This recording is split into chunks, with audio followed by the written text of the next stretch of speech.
اسلام میں خواتین کو ایک خصوصی جگہ دی گئی ہے۔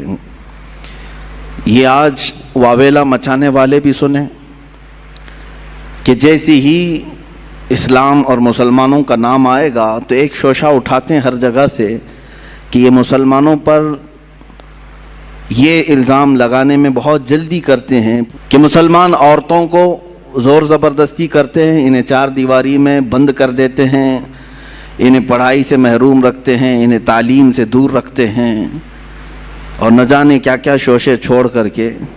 یہی تو باتیں ہیں جو عورتوں کو ابھارنے کے لیے اور انہیں بیوقوف بنانے کے لیے پیش کی جاتی ہیں۔ میں خواتین سے کہتا ہوں کہ تم ان کی باتیں سننے کی بجائے اپنی تاریخ کیوں نہیں پڑھ لیتی ہیں کہ کیا یہ جو آج بول رہے ہیں حقیقت میں ایسا ہی ہے؟ اگر ایسا حقیقت میں ہوتا تو کئی ہزار حدیثیں ماں عائشہ صدیقہ روایت نہیں کر رہی ہوتی، حدیث کی کتابوں میں ان کی روایت نہیں لی جاتی کہ علم اور یہ تعلیم سے ان کا کیا تعلق عورت کا۔ نہیں میرے عزیزوں، مکثرین صحابہ جنہوں نے کثرت سے حدیثیں روایت کی ہیں اس میں حضرت عائشہ کا بھی مقام ہے، ان کا بھی مقام ہے۔ اسلام نے عورت کو ایک خصوصی جگہ عطا کی ہے۔ اس حدیث سے سمجھ میں آتا ہے کہ اللہ کے نبی صلی اللہ تعالیٰ علیہ وسلم نے ارشاد فرمایا دنیا میں چار عورتیں بڑی عزت والی ہیں، سب سے عزت والی ہیں۔ چار عورتوں کا تذکرہ کیا گیا ہے، وہ دنیا کی با کمال خواتین میں سے ہیں، جن میں سے پہلے نمبر پر سیدہ بی بی مریم رضی اللہ تعالیٰ عنہا، دوسرے نمبر پر حضرت سیدہ آسیہ رضی اللہ تعالیٰ عنہ، تیسرے میں سیدہ خدیجۃ الکبریٰ رضی اللہ تعالیٰ عنہ، چوتھے میں سیدہ فاطمۃ الزہرا رضی اللہ تعالیٰ عنہ۔ یہ چار عورتوں کا تذکرہ کیا گیا ہے اور کہا گیا کہ دنیا کی یہ با کمال خواتین معزز عورتوں میں سے ہیں، اللہ اور اس کے رسول کے نزدیک بھی۔ در حقیقت یہ چار عورتوں کے نام نہیں، یہ چار بڑے کردار بھی ہیں۔ ان عورتوں کے ساتھ ایک بڑا کردار ہے۔ اگر حضرت مریم کا تذکرہ آیا ہے حدیث میں کہ یہ با کمال ہیں تو ساتھ میں ان کا کردار ہے وہ ایک عظیم ماں کی شکل میں آتی ہیں، وہ دنیا کی ایک عظیم ماں ہیں۔ اگر سیدہ خدیجۃ الکبریٰ کا نام آتا ہے ایک با کمال خواتین میں تو وہ ایک بہت ہی شفیق اور مہربان بیوی کی شکل میں آتی ہیں، جنہوں نے ہر وقت رسول پاک صلی اللہ تعالیٰ علیہ وسلم کے ساتھ وفا کیا، اپنے شوہر کے لیے ساری قربانیاں دیں۔ حضرت فاطمۃ الزہرا کا نام جب آتا ہے تو وہ ایک عظیم باپ کی عظیم بیٹی ہونے کا کردار ادا کرتی ہیں، ان کے کرداروں پر بھی توجہ ہونی چاہیے۔ حضرت سیدہ آسیہ رضی اللہ تعالیٰ عنہ دنیا کی ایک عظیم خاتون کے کردار میں ہیں۔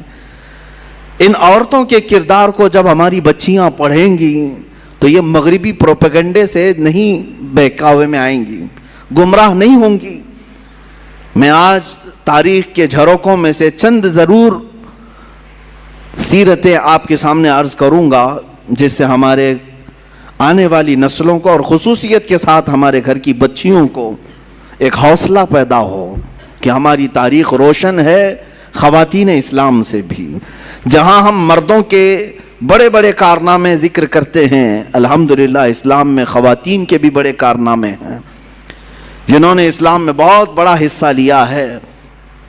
اسی لیے قرآن عظیم میں ایک آیت ایسی آئی ہے جس میں دونوں کا تذکرہ آیا ہے، مرد کا عورت کا، مرد کا عورت کا، ساتھ ساتھ میں اللہ فرماتا ہے بے شک مسلمان مرد اور مسلمان عورتیں ہیں، بے شک ایمان والے مرد، اسلام اور ایمان کو الگ بیان کیا گیا ہے، مومن مرد اور مومنہ عورتیں ہیں، بے شک عبادت کرنے والا مرد، عبادت کرنے والی عورت، بے شک سچ بولنے والا مرد، سچ بولنے والی عورت، بے شک اللہ سے خوف کرنے والا مرد، اللہ سے خوف رکھنے والی عورت۔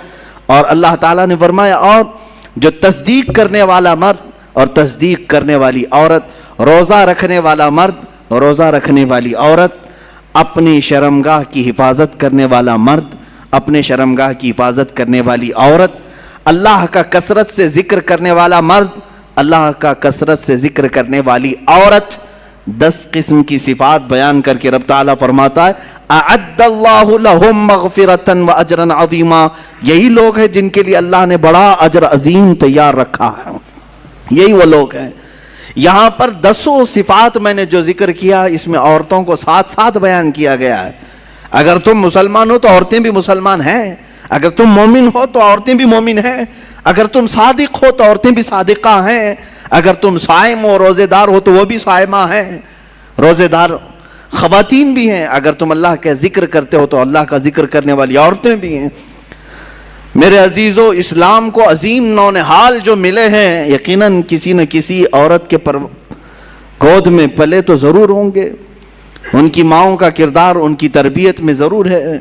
ہم نے تاریخ کے بڑے بڑے بطل جلیل اور اولیاء کاملین مجاہدین کی زندگیوں کو دیکھا ہے جنہوں نے اپنے بچوں کی پرورش کیسے کی ہے۔